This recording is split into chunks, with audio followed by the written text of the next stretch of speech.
Hello there, my name's Jamie Robertson. Some people know me as Elf, see me online.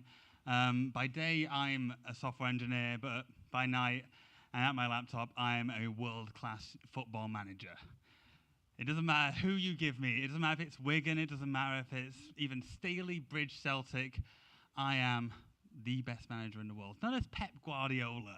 None of this naff Sir Alex Ferguson's really good. No, he's not. He has loads of money. It's fine. He didn't start way from the bottom and go all the way to the top like I did, obviously. You don't see that in record books for some reason. I don't know why. So just because I'm obviously really good at the football management, I'm going to call myself Gaffer because that's, a bit of respect, obviously. So I'm just going to talk about a game that's come out of Cereal Box and went into thousands of people's hearts. Now, the game I'm talking about, of course, you might have seen it outside and on the schedules, is Championship Manager 2001-2002. What a game. Terrible box art, but what a game. Just a quick show of hands, who's actually played this game? I hope it's going to be everyone. Oh, it is. It's most people. This is fantastic. So I don't need to explain why this game is so beautiful, but I'm going to anyway, because we need more people to gush about this beauty. So all those people who did put their hands up, I'm going to call you boss, because obviously I'm Gaffer, you're boss. Show a bit of respect between managers. The League Managers Association would really appreciate that, because got to keep. The fourth official never has our back, so why we need to keep each other in the job? Just come on. So some of you might be asking, why out of a cereal box? That's a very weird title. I mean, the game itself didn't come out of a cereal box. You purchased it, I'm sure, or more recently it came out as freeware. But for me, it was sort of a different journey. It was a turvy and twisty journey into this world-class management career that I ended up having.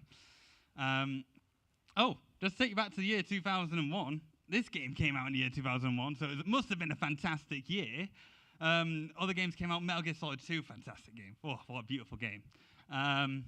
And other things were different in the year 2001. Obviously, it was 17 years ago. 17 years is a very, very long time. And 17 years ago, I was 9 years old. A very, very small wee lad. Probably about this height, I'm not sure. But I also look like that. Now, some people might go, oh, I don't. Especially this picture. You can also see my demon brother. He's got red eyes. I miss the red eyes in old photos. They were great. It made everyone look like a horrible demon from hell. But in this picture, first of all, I've lost function of one of my eyes. That's clearly swelling up. I've probably rubbed some sand in it.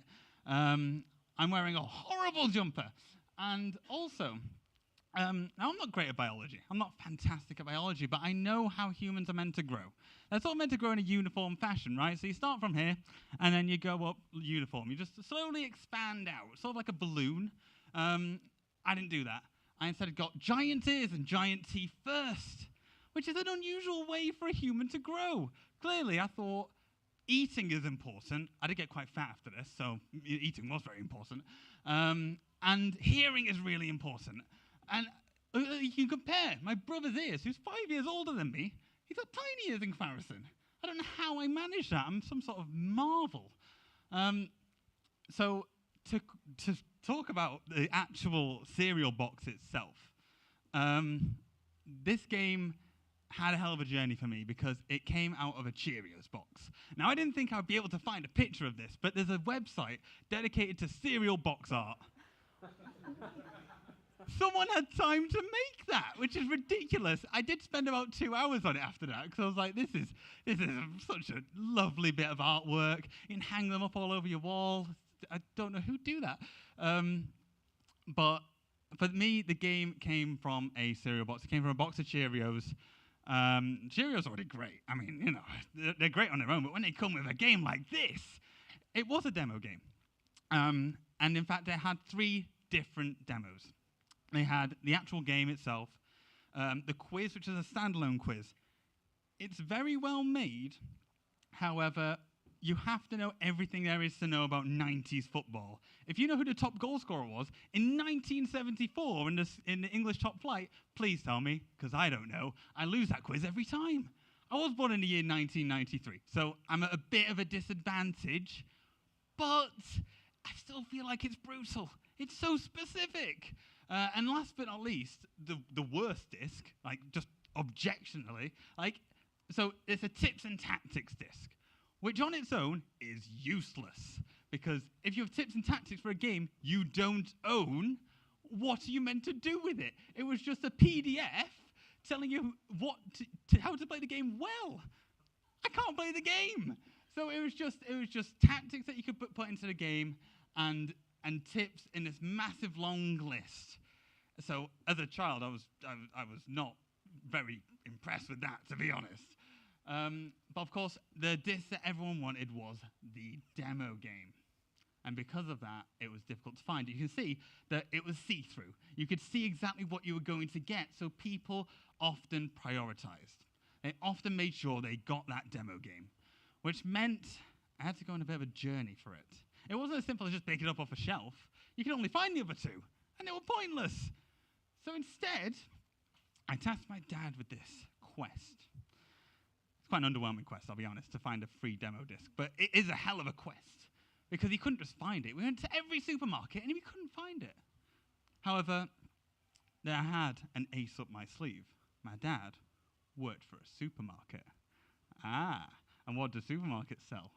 Cheerios.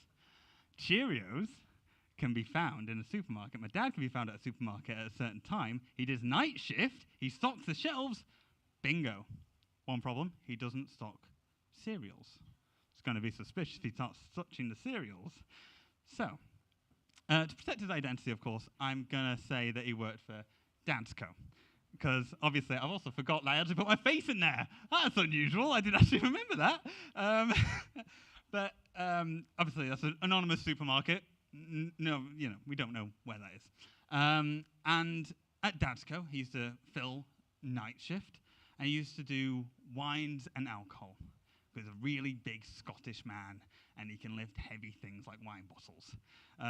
While the other weak humans did the cereal boxes because they were very light. However, he was doing a covering shift for a friend called Small Dave, I don't know. For some reason, my dad always prefixes names with their size. I don't know why. And sometimes it gets a bit weird when it says average sized. Why do you have to say that? It's such a weird, you say small or big, but no one says, you're average. Yeah, that's a defining feature of that man. So Small Dave wasn't in for whatever reason, and my dad came in, and he stacked cereals. You see an opportunity here. Now, this is all my dad's story, so I don't know how true this is. However, when he was on that shift, he went back and he was just getting the pallet, happened to have Cheerios on it. Now, he didn't steal the Cheerios, allegedly. I know he didn't steal the Cheerios because I was disappointed there were no Cheerios in the cupboard, and 9-year-old me was not impressed. I love me some Cheerios and Championship Manager, don't separate the two. And Cheerios are disc-shaped. Maybe that's why they did it. I don't know. But he went to the back, and lo and behold, one of the discs has fell out of the Cheerios. Now, I don't know how, because as you can see, let's not go there. As you can see, that's inside the box. How would it fall out? It can't fall out with no force. So allegedly, it has fell out. It's on the floor. He can't find the matching cereal box, so he just takes it. He just takes it, and that's why I've hidden his identity. I don't want this to be some sort of lawsuit. Of course, he might not have worked at Dadsko. I might be lying to you. He might have worked at Dasda's, Daldi, Dads and Spencer's, bit posher. Probably not Dadstro's. I come from Rochdale, so we don't have them. But I finally had the game in my grasp. And because the majority of you know what this game was and have played it, I'm sure, to decades and decades of hours, probably a humiliating amount of hours. If we add up all our saves together in this room, we probably could have cured cancer. But we didn't. We just dominated world football. I mean, who needs to cure cancer when you've got a really good strike partnership? You know, it's some things, they come in roundabouts, don't they? So this is the game. Beautiful. I mean, ugly. It is ugly. I mean, it's a product of its time, isn't it? Just bold blue, a bit of a gradient, blue, horrible picture that's quite pixelated in the background. Also, I'm sure these photos in the background of the game, ingrained in our brains. There's not that many in there. There's like 80. So with the amount of times it cycles through on a random loop, we've probably seen those pictures at least tens of thousands of times, if not hundreds of thousands of times. It's kind of worrying. I'm probably, that net, I probably recognize that more than my mother. I really hope she doesn't watch this, actually. That would be not good. Don't want Mum. Sorry, Mum. But she can dye her hair. This stays the same. She ages. I mean, don't tell her that. But yeah, this never changes. One thing I love about this game. So this is obviously initially when you boot up. I've got the cheating team, which is Leeds. Leeds are so good. They give you 40 million at the start. And then you've also got Rio Ferdinand, Harry Kewell, Robbie Keane. It just keeps going and going. And Mark Viduka. But you don't play him because he's a bit old. Alan Smith. He's not injury prone in the game, so you just play him instead. So I'm playing as Leeds in this demo game, and one of my favorite things. So obviously I was a 9-year-old child when I started this game. I love the fact that at the start, it just says, board want the title. No tutorial. No instructions. I have no idea what I've put myself in for. I'm a 9-year-old child. I don't know what this is. I don't know what to do next. There's no tutorial saying, oh, press continue game, don't worry, just keep going. Or, yeah, make a transfer, you've got loads of money. Doesn't say that. It just says, board want title. It's like, all right, now I'm a terrified 9-year-old instead of a whimsical 9-year-old. But I was also stuffing my face full of Milky Ways. I had to use my teeth, you know. So that's one of the things I love about the game. And then my favorite next thing, now some people are looking at this list. I can see you mouth-watering over some of these names. These are part of your family now. You might be looking at Kim Karlstrom. You might be looking at Cherno Samba. What a man. What a legend. You might be looking at Mike Duff. Mike Duff. Oh, I've got some stories about Mike Duff in the past. And you're going to be thinking, these are one of a kind. You know exactly what they've done for you in the past. You know that Tom Madeira scored that hat-trick in one of the finals. You know that Abgar Barsum, that free-roaming delight, he dribbled past 3 people and scored from 30 yards out. These people are one of a kind. And the great thing about the game is that the fact that you can go to Leeds United as a completely unknown. No one knows who you are. You go in there, you sell all the star players, because who really needs Harry Kewell? I don't have a left winger. And instead, you buy all these unknown people, mostly from Sweden, when you're English, and you just keep buying them for budget prices. And the board just go, yeah, I mean, we're making profit. You end up somehow starting with 40 million budget, then at the end you have 80 million, a totally different team, and probably the whole national Swedish team are probably there. And then you end up dominating world football. It's beautiful. It's absolutely beautiful. Now I'm going to talk about the stupid things about the game. What? So this was when I wasn't even planning to put this in, but I got angry. So in this game, you know what it's like when you have the perfect tactic and you are the mastermind. You know exactly how every game's going to go. You're going to win because you've got all the cheap players. But wait a minute. Why? I did everything right. Everything was good, and they got 4 on target, and they scored 3 of them. Why? I did everything. Guess who was up front? Guess who missed 9 of them shots? Maxim Tasigalko. Now that man is meant to be the most prolific striker ever to dominate world football. Lionel Messi ain't got nothing. Cristiano Ronaldo, with his weird hair-pulling ways at the moment, he's got nothing on Maxim Tasigalko. Like, absolutely. But for some reason, he must have had the flu, because he managed to miss 9 times out of 9. I don't know what the bloke was doing. So now I think I'm going to sack him. I'm just going to sell him, because clearly he's not taking it seriously. Like, if you have that sort of performance, you're not there. But I'm sure everyone in this room can tell us of a moment when they had the most important game, the goalkeeper got sent off in the first minute. Or my favorite thing is that players can punch each other in the face quite a lot. It's a worrying amount of times. And you can also punch the referee. And then they get banned for 3 games. That's assault. You'd get thrown in jail potentially. But for some reason, it's just like, not again. All the time. It's Tomadeira. He's a hothead. I love the bloke. He's fantastic. He's cheap. He's Portuguese. He's made up. That's great. I love the fact that there's one made-up player and he's the best there is. That's absolutely beautiful. But for some reason, with alarming amount of frequency, he manages to punch the referee. And then if you discipline him, he goes, what the hell? What are you doing?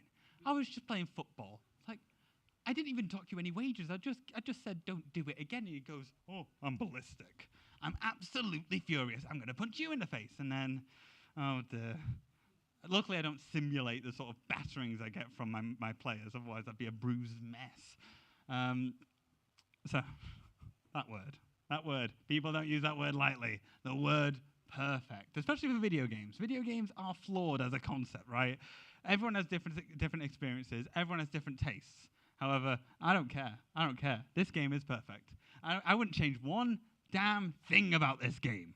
This game could just stay there for the rest of time, and it would still be perfect since the day it was born. This game is one of a kind. This game is beautiful, and it's weird when we think about it, right? Because so a lot of you play the game. Now, think about, there are a lot of management simulations, right? We all know it.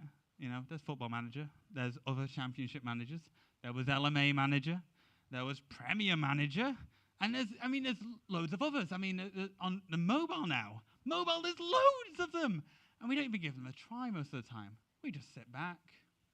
Got Championship Manager 102. I don't need anything else. It's the perfect game. But why do we do that? Because it's a one-of-a-kind experience. It's not a simulation. At all. At all. There's no chance in hell anyone could manage like this and get Staley Bridge to the Champions League in 10 years. What? That's impossible. And the new games, they're too realistic. You start with Staley Bridge in a conference. 5 years later, you've gained 1 place. And your best player retired, and your coach retired, and then someone had a mental breakdown, and whatever hell happens in the new games, a lot of things happen. You're like their counselor, you're also their manager, your coach, I don't know what else you do, but it seems like one day in the new Football Managers lasts an eternity. Absolute eternity. In this game, you just continue. You just keep going. And nothing important happens. And then you realize that one of your players is running out of contract. You go, oh, no. And then some big club gets them, and then... but then you go to Sweden, and then you buy loads more players. And it just keeps going and going. It's great. But that's not the only reason why it's perfect. The star players. Now, I've talked about them before. I'm going to talk about them again, because the star players are one of a kind in this game. Now, if you read any sort of book, blog, or talk about Championship Manager, or Football Manager as a whole, they'll talk about star players. They'll talk about people who have infested their careers, infested their managerial moments, and one by one, they'll rattle off these names. Any sort of list like that, about half of them will be from Championship Manager 0102. Because this game is broken. Quirky. It's good. No, but for some reason, the star players in this game are far more influential in this game than they are in any other. It's beautiful. You pop Mike Duff in this game at right back, and the right-hand side of the pitch is basically locked. No one can get past that. And he'll go up, and he'll dribble around anyone, and he's just a beautiful human being who I have too many feelings for. And I'm going to show you, this is my starting 11. Now. Because some people might be going, oh, him. Or, oh, no. Or, ooh. Or, he's in the wrong position. I agree. I'm just going to check how I'm doing for time. Very quickly. Oh, 20 minutes. Oh. So quickly, just going to rattle through these.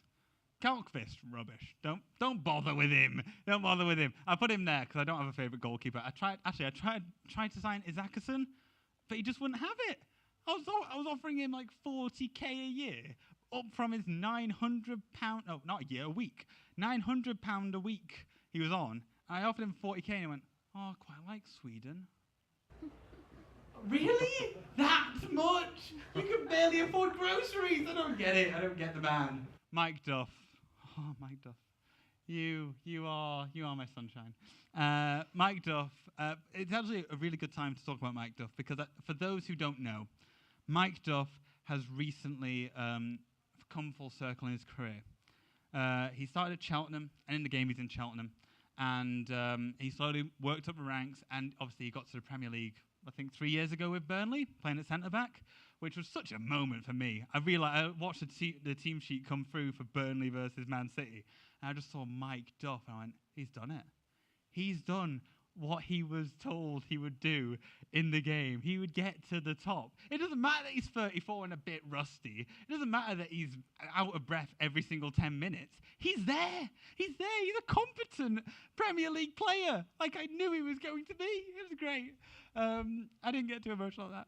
I'm like a proud dad. I don't get it. I shouldn't be a proud dad. I don't know the man. But he retired recently, and it's unusual because his first job is back at Cheltenham. He's back where he was in this game. He's back to where his roots were, which means, because he's fully aware that he's a legend player and Championship manager, and he admitted he plays the game. So that means one of us is right now in League Two, getting all the lessons he learned from this. He is applying them in the real world. And if he ends up in the Premier League, I am going to scream.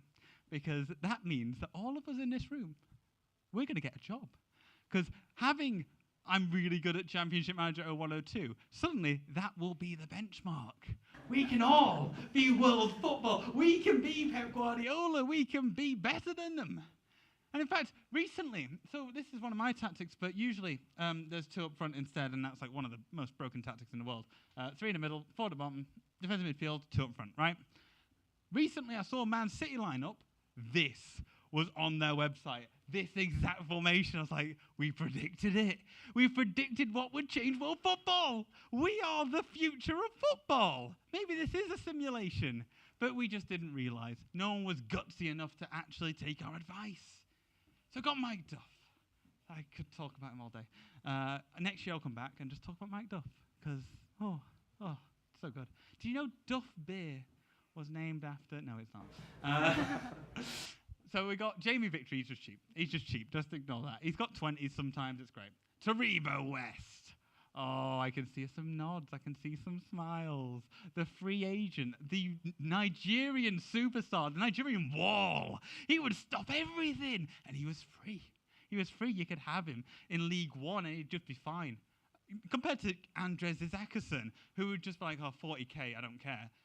Taribo West, you give him Haribo, and he'd just come in and be like, I'll play centre-back, it's fine, I don't care. I'm a Nigerian international, but who cares about wage? Oh, no, I've gone up. Let's not go with the imagination fantasy later. So that man's beautiful. Taylor Lucic, nah, he's all right. He's cheap, he's Swedish. Filler. This man. Tonton Zola Mokoku. So good they named a meeting room after him in Sports Interactive. There you go. So if you're ever invited to the Tonton Zola Mokoku room, you know where you're going. Although I think you've got a lot more questions. If you get a meeting invite and it says that on it, you'll be like, I don't understand what you're doing. This man is an enigmatic force in football. He is better than Ronaldo from midfield. He'll power through anyone, and he's only 18. He's a wonderful player. Although, I mean, he's a bit inconsistent for my liking. I'll be honest. I'm not his biggest fan. But I know he holds deep in some people's hearts. Ibrahim Said, the Egyptian wall. He should be, instead of Taylor Lucic, it should have been Said there, I'll be honest. But this man, again, very cheap, and he is just indestructible. If you have them two next to each other, oh my goodness, clean sheets for weeks, absolute weeks. It doesn't matter who your goalkeeper is. That's like Carl Vista's there. He can just have a nap. He can just be a 16-year-old just getting drunk and just be like, hey, it's don't drink when you're 16. But Energy drink. No, you can't. Oh no, you can't have energy drinks when you're 16. That's right. For now, the government will change that. Kim Källström, the only player on this list. Kim Källström is the only player on the list who's actually good. He's the only one who actually did something with his footballing career. No offense. I mean, if any of these players are sat here, first of all, thank you. And second of all, I'm sure you've had plenty of good careers, but this man was in the Champions League multiple times, and obviously in the game, he's a world-class, world-changing midfielder. And has anyone heard about Abgar Barsum in the last decade or ever? Not really. The Lyon attacking midfielder, absolutely brilliant. Then came to Arsenal with a broken leg on loan, and then just stayed there and then played one game. He was a bit rubbish. That was really boring because I obviously saw the loan deal come through, and I thought, this is it. We're going to have this whole Championship Manager League. He's going to do what we have been saying he could do for so many years in the Premier League. And then, broke his leg like one day after the medical. It was awful. And Arsene Wenger says he did play Championship Manager as well. So, he clearly was just like digging through all his saves and went, who was good in my saves? And he realised that Mark Kerr's a bit rubbish in real life. So he went, Swedish. And he just pointed at Kim Källström and went, let's give it a punt. And then, he was a disaster. Maxim Tesigalko. Oh, Maxim Tesigalko. Most prolific striker in the world. And I know, obviously, he wasn't in that one game, but usually he's fantastic, aren't you? I wish he was more than a dot. I wish I could see his face. I can't be angry at that. A pixelated circle isn't something you get angry at. Abgar Barsum was my first star player. Absolutely fantastic. Free roaming midfielder. Just pop him there. 20 goals, 20 assists. Bob's your uncle. Barsum's your dad. I don't know. And Mark Kerr, the Scottish Zidane. I don't need to say more than that. He's a Scottish Zidane. He's brilliant. Actually, weirdly, I mentioned to my dad that I was doing this talk, and he was like, what on earth are you going to talk about? And I was like, you're not going to understand. How can you tell your dad that you're going to go on stage and talk to people about something that is basically a spreadsheet for 45 minutes? You can't do that, can you, really? Even an accountant would be like, yeah, that sounds pretty boring to me. I'm like, yeah, sorry about that, but, these letters and numbers mean a lot to us. But I mentioned to dad, my dad that I was going to talk about star players, and he was like, oh, yeah, who? And I went, Kim Källström. He was like, oh, he was all right. I went, Mike Duff, and he went, it doesn't ring a bell. And then I went, Mark Kerr. And he went, Mark Kerr. A fantastic player. And I went, no, he wasn't, Dad. No, I've seen him live. He's awful. He's dreadful. And he went, no, he could have been something. I went, in the community, we call him the Scottish Zidane. He went, aye, he could have been that. No, he couldn't. He's awful. He's a very skinny man who sort of trots around, might do one pass, and he just runs away. He usually runs away from the ball more than towards it. I'm a Kilmarnock fan, by the way, so I can say that. One weird thing, this is a weird tangent, but so some people might know my username is LFCme, right? Which stands for Liverpool Football Club Me. Right? Don't support Liverpool before the boos start raining. That was an old name that, time has moved on. I've evolved from Liverpool. And I was going to change my name, but I'm a Kilmarnock fan. Now, if I'm going to stick with the same naming structure, I don't want to be called KFC Me. Because something else rather than Kilmarnock comes to your brain, doesn't it? You think I'm just sat there eating chicken, but really I'm just cheering on Chris Boyd, who eats a lot of chicken. It's a very different thing. He's a very tubby man. Very talented, but very tubby. I hope he doesn't watch it. I love the man. I've seen him in a hotel drinking a lot. He drank a lot that day. He had a match like in 2 days, and he just didn't care. He was just going, yeah, it's lovely. He scored a hat-trick. I mean, I can't blame him. I'm going to go with his ways and just have an important meeting. Drink loads. Doesn't matter. And one last one, because we're not going to go through the whole bench, because that would be ridiculous. Cherno Samba. Going to talk about Cherno Samba. 16-year-old striker. Wonderful player. Now, Cherno Samba was a key component of my Wigan career. That was what I did straight after I was in university, and I thought I'm going to do a mega career. Oh, no, present. Don't look at the spoilers. But with Cherno Samba, he was a key component. Now, I don't know if anyone else did this, and this is a confession, right? And this is a deep, dark secret. So I was at university, I was in the first year, and I was getting pretty into the game. And he was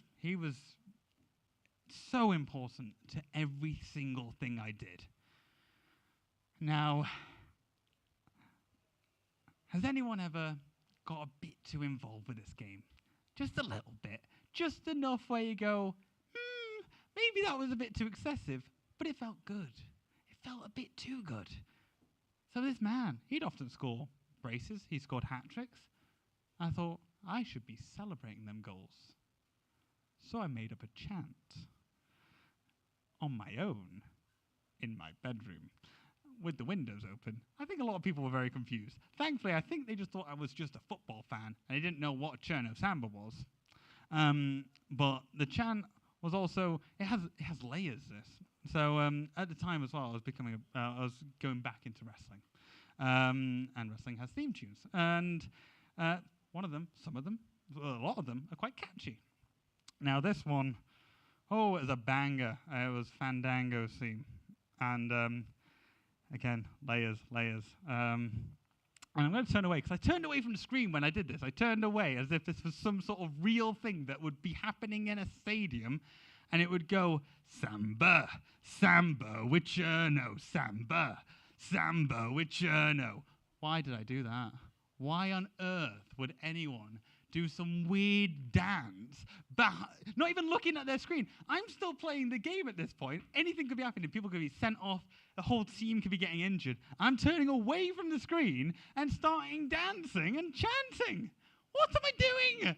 I'm getting too involved with this man. This man is a fictional man. He doesn't do that in real life. He's a journeyman. He's been all over the place. He's not that good in real life. Yeah, I'm chanting about him in this virtual life on my own in my bedroom at probably 11 p.m. while my neighbors are going, this bloke keeps going on. How about this Cherno Samba? He must have scored about 17 times by now. He scored about 17 hat tricks by this point. But my God, they must have think I was stark insane. And the rest of them, who cares? Who cares? I mean, Ryan Williams did all right. Yeah, I'll be here all day. So one of the other reasons this game is perfect is the imagination factor. This game is very simple, right? It's one of a kind, and it's just very, I want to call it basic. I'm going to call it basic.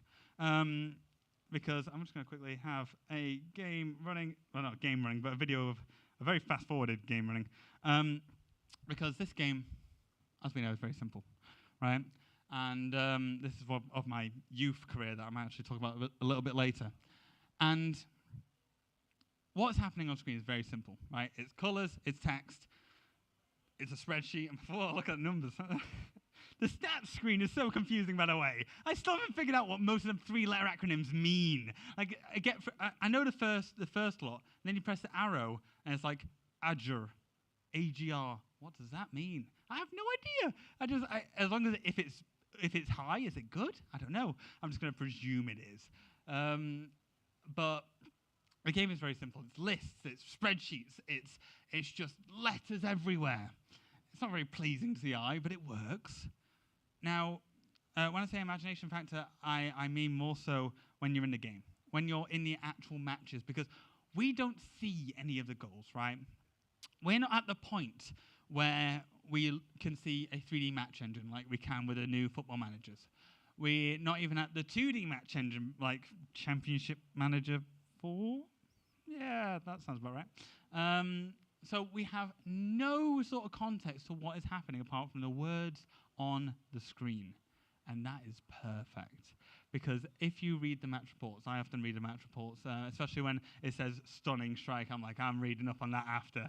Oh my God, because I play it in ultra fast. I'm sure everyone does, because I'm not patient enough to sit through a match for more than 2 minutes. I can make split-second decisions. Managerial decisions that often take 2 minutes on themselves in real life, I can make them in nanoseconds now. I'm so optimized in my managerial career now, like just one after another. He's injured, he's injured, he's injured. I can see the word injured in this fast-forward text like nothing else. Like, he's carrying a knock. I can see that. It's only there for 5 frames, and then I can still see it. I can take it, and I'm like, oh, I need to get to him. Bam! And I'm ready every single time. But more so about the text is that we have to imagine every single thing that's happening. Now, I don't know about you, but I can imagine what Tomodera played like. I can imagine that enigmatic force, that dribbling sensation, that guy who can run straight through all the defenders and score an impossible goal. I know that man. I know that Jamie Victory can whip in a 30-yard free kick like nobody else in the lower league can. It's unlike anything. I mean, when I was a kid, I used to go back into the back garden, and I used to try and replicate these goals just based on what was in the match report, which is nuts because it's not real. I used to try and pretend to cross to myself. Crossing to yourself is really difficult. Like, I used to try and cross it against a brick wall. It'd come back, and I used to try and head it in.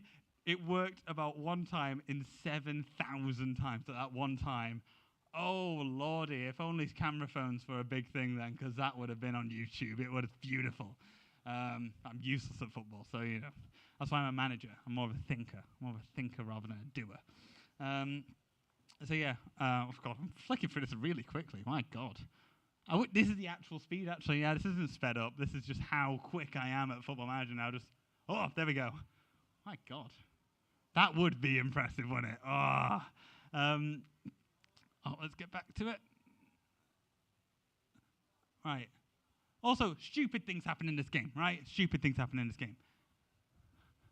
Danny Hargreaves, made-up player. Don't worry about the players. But he has done 208 complete passes in 90 minutes. Right.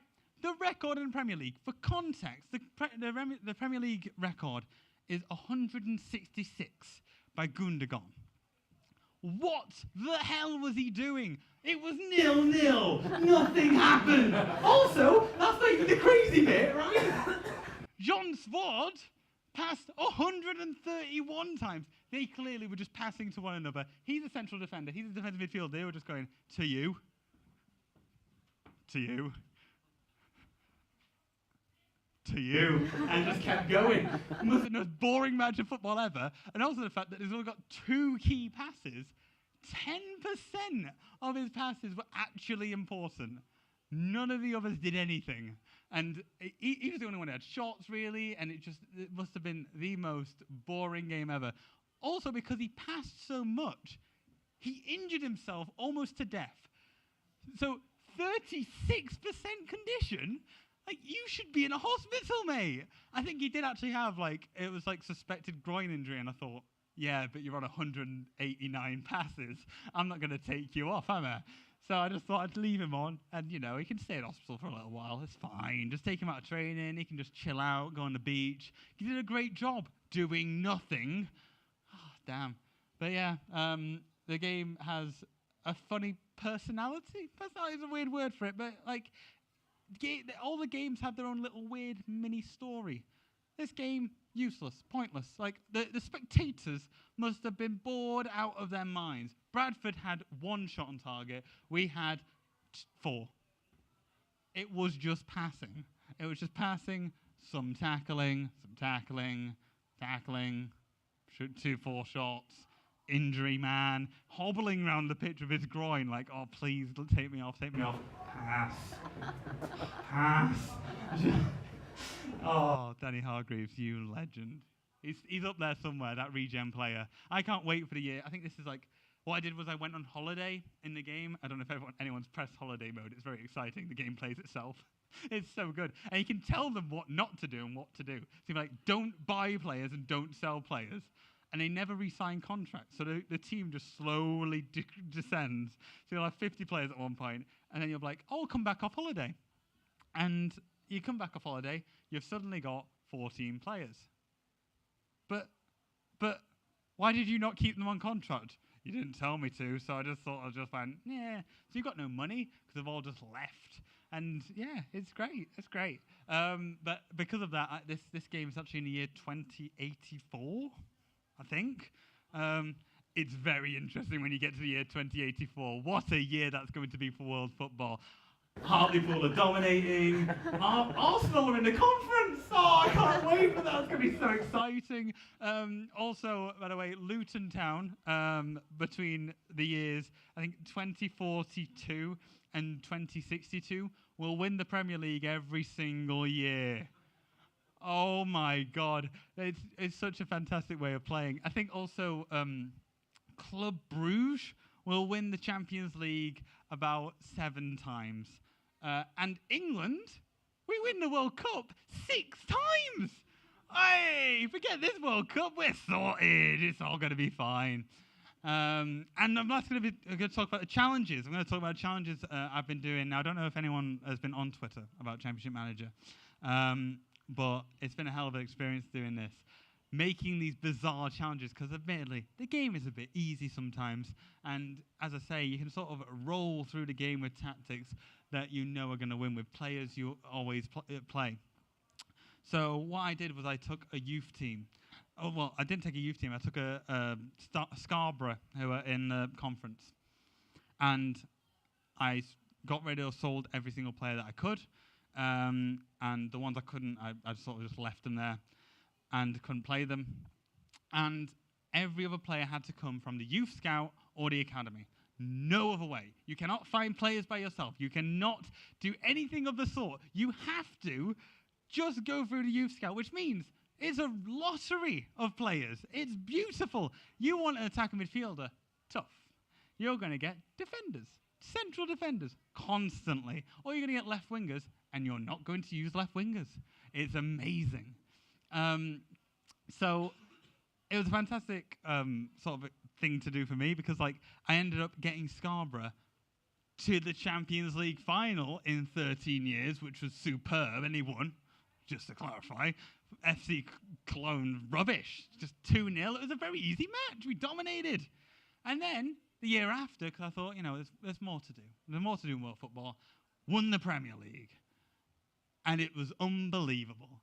We dominated. We won with like 4 games to go. Man United, atrocious. They've got so much money. They can actually buy players. I could just buy coaches and scouts. They can't play football. And the weird thing about this whole experience was that every single player had a personality, even though they weren't real. None of these players were real. So I can tell you off the bat, Kenny Collins, fantastic defensive midfielder. Doesn't matter that it's an attacking midfielder. He is amazing. He'll get 14 tackles in every single game. Ray Riley, he's a bizarre player who's got terrible stats. Only 1 is above 10. So he shouldn't be playing in the Champions League final and scoring, should he? But he does. He does. He defies all the odds. And every single one of these players ended up with a personality. It's beautiful. It's beautiful. So I recommend 100% that every single person tries to do this youth challenge. I mean, obviously, do whatever you want. If you just want to dominate and dominate and dominate, you do it, because hell, it's fun. It's fun. But what time are we on? 5 minutes. 5 minutes gives me enough time to play the game. So, let's see if I can run through this. There's a Pikachu. So, this is going to be a familiar sight to most of you. I'm going, is that big enough? Is that big enough for everyone? Is that good? Do we risk full screen? It's a very unstable game. So, obviously, we all know what happened this summer. England were in the World Cup, right? And we did pretty good. It was a pretty gutsy performance, right? Gareth Southgate with his waistcoat did all right.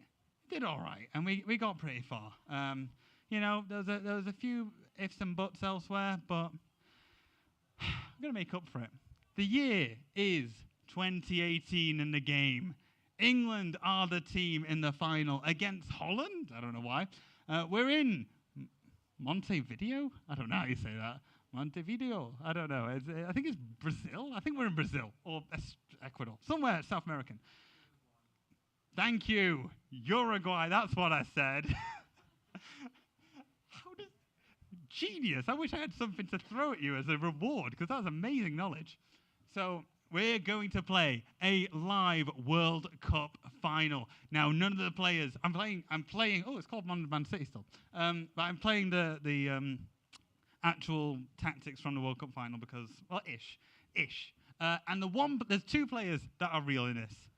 Cherno Samba, Gareth Barry. So there was a story about this. My first choice left back, who was a regen, he just got injured. It was like a 2-month injury. It's terrible. So sadly, I had to replace him. And I couldn't. There was no left backs. All the left backs were rubbish. And I went, Gareth Barry's there. He's 37. All right, Gareth, come on board. You can be part of the World Cup this year. I mean, he didn't get a chance this time. Did he deserve to be cut? Yes. But I'm going to give him a chance today. Now, will we win? I have no idea. That's the beauty of this game. I am going to play an ultra fast because we probably have no minutes. Let's keep going. Let's go. Right. I'm not going to commentate because there's no way I'm going to read that quick. Right. Are we actually going to do something? Come on. Free kick. Cherno Samba misses. Come on. Yeah, Cherno Samba's quite old by this point, by the way. Oh, no. Oh, Verbeek. Oh, no. Of course it was Verbeek. He's made up, isn't he? He's made up. Oh, he's made up. Oh, that's cheating. Don't worry. Free kick. Oh, we didn't get anything. Come on. This is esports, everyone. We've got so many esports things in there. This is esports. For God's sake. I should get on the ESL stage right now. Oh, come on. Oh, no, half-time. How are we doing? Okay, it's a bit unbalanced. We've got a lot of free kicks, and both our passing accuracies are dreadful. This is a scrappy final, ladies and gentlemen. Oh, my God, right. Who am I taking off? Am I taking off anyone? No. Let's just stick with it. They made a change. We didn't. Let's just hope and pray. Come on. No, they've got a corner. Come on, let's get rid of it. Come on. Oh, no. Oh, no. Okay. I'm gonna make some changes. Very rapid changes. Chris Bell, you're a defensive midfielder. I'm gonna take you. I'm gonna bring on Carl Warren. Carl Warren is coming on, ladies and gentlemen. What a player. Colin Harding. It doesn't matter. Wayne Mason's coming on, everyone. Oh, we all love Wayne Mason. And Anthony Byrne is coming on for Mark Evans. Will they feel the burn? Oh, that's a dreadful joke. Oh, no, it looks like they're dominating. We're not going to win the World Cup again! Come on! I know, right? Hey, at least it's not penalties. Well, this is going to be an underwhelming finish. Come on! Do something! Please! Oh, for God's sake! What? Why? How? Who? Sack the manager. Oh, no! Oh. It was Gareth Barry's fault, to be fair. He did fine. It's everyone else's fault. Gareth Barry is the cornerstone of this England team, and I won't have anything bad about him said, okay? That's the end of my talk. England lose the World Cup, no matter what year it is. I did 4 practices of this. We won every time, 3-0. What happened here? I did this with the utmost confidence that we'd perform, but we don't. It doesn't matter. When it comes to the pressure, England never win. And with that, thank you for coming to this talk, and it's been lovely.